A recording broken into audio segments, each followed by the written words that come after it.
My name is Stephanie Colm-Richeri, and I lived in Masimra, outside of Lunsar in Sierra Leone, West Africa, 1983 to 85.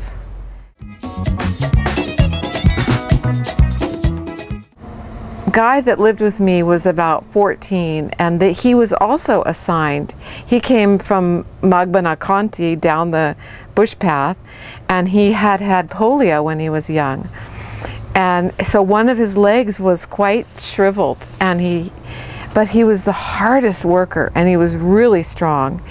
And now, how do you happen to live with you? I think what happened was the villagers and the chiefs got together, and they just didn't know how he was going to survive, and they thought this was a good job for him. What was his job? Just living with me, helping me. He was my translator. You know, we walked all over, you know, meeting the farmers, and so I really needed him, because in Sierra Leone it's Creole. English is the official language, then Creole, which is a kind of a pidgin English, is spoken, but mostly it's tribal. And so we were Temnes, and there was just no way I could, I couldn't have learned the tribal language, you know, so he translated and helped quite a bit. He's still alive, and he's living in Freetown, and I can't quite connect with him. Every once in a while I get a letter from him. Oh, I would say late last year I got a letter. So I've written, and one of the gals that was from California that was in my group returned to Sierra Leone in 2010 on a school project, because our bigger Friends of Sierra Leone began to rebuild the schools after the war. So quite a few people have gone back. And so Martha went back, and she had money and a letter and an address to go in Freetown to find him. And she could not find him. She couldn't find the address. My name is Frank Richeri, and I was in Sierra Leone as a Visitor Corps member from 1984, left in 1985, so for an 11-month period. Peggy Neff. I was Peace Corps volunteer in Sierra Leone. I served in a place called Mosangbo for 2 years, from 1985 to 1987. I was seconded to another NGO called Meals for Millions. I built latrines. It was a great experience. I recommend it to anyone who's got the heart for it. So my name is Robbie Hennis, or officially Roberta, and I was in Sierra Leone from 1985 to 1987 as a swamp rice extension agent. And my first story, I think, is just about, I was located near Kailahun, which is out on the eastern edges of the country. And I lived in two smaller villages near Kailahun, Bayama and Nyandahun.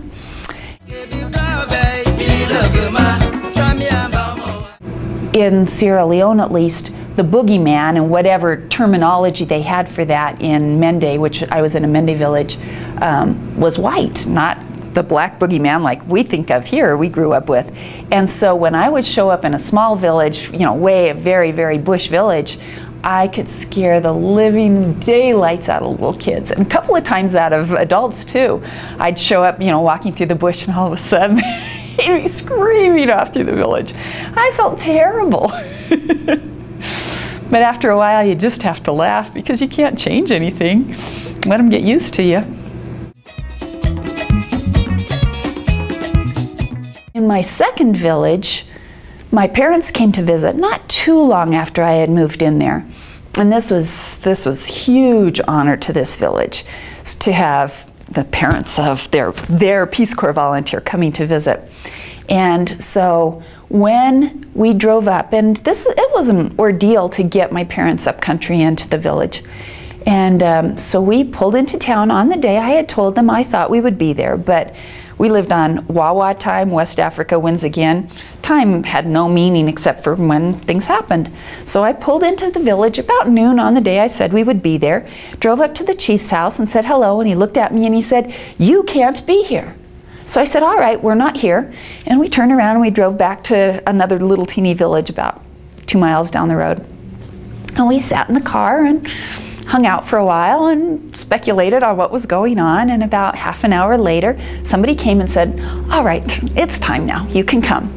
So as we drove into the village, all of a sudden somebody brought out, in my mind it was a blunderbuss. It probably wasn't, but it was an old-fashioned gun. And they fired off a round, and that was precious right there because you didn't waste ammunition. They fired off a round, and then the village just swarmed out to greet us. And we got out and they just escorted us into town. And then a devil that had never been seen, as far as I know, anywhere in the area, came out to join in the celebrations. And he was on stilts, which was just awe-inspiring, just like beyond words, for me as well as for everybody else, because we'd never seen this. And this devil would kind of careen from one house and rest on the roof to the next house and everything. That was really amazing stuff. I'm Topher Hamblett. I served in Sierra Leone from 1985 to 87 and worked on a public health and sanitation project in eastern Sierra Leone, mostly building water wells and latrines in these very remote rural areas. Tell your story. And currently I run the Foundation for West Africa, which raises funds for independent radio stations in Sierra Leone and Liberia. And those started up during and after the long civil war in Sierra Leone and also in Liberia. So we are bringing Sierra Leone back home by introducing the people of Sierra Leone through a documentary film called Leone Talk, and we are also connecting Sierra Leone diaspora to the efforts of Sierra Leoneans in their country. My name is Susie McGowan, and I was a Peace Corps volunteer in Mombolo in Sierra Leone from 1988 to 1990. Mombolo's in the northern part of Sierra Leone. The closest large city is Cambia. Lil Fode, one of the kids next door, just this year found me on Facebook. He was too young to be in my class. He was my next door neighbor. I get a notice and it says like Fode Nenko wants to be your friend on Facebook, and I see, you know, the face, and obviously he's Sierra Leonean, but Nenko is not a Sierra Leonean last name, and I'm like, so I didn't accept his friendship. I messaged him back and I said, Fode, is this you, my neighbor next door? And if it is, I named half a dozen people. What's this person, you know, what's Fala doing, what's Sawadatu doing, you know, what's your mom doing, like this whole list to make sure, because I thought it was him, but just to make sure, because you never know. And he went down the line and added other people I didn't even know, and Usman, who worked for me for a really long time, and he was in China on scholarship, going to college. To have my next door neighbor, who wasn't even my student and was so young, find me, it was really exciting. All right, Kathy Carson, Sierra Leone, 1990 to 92.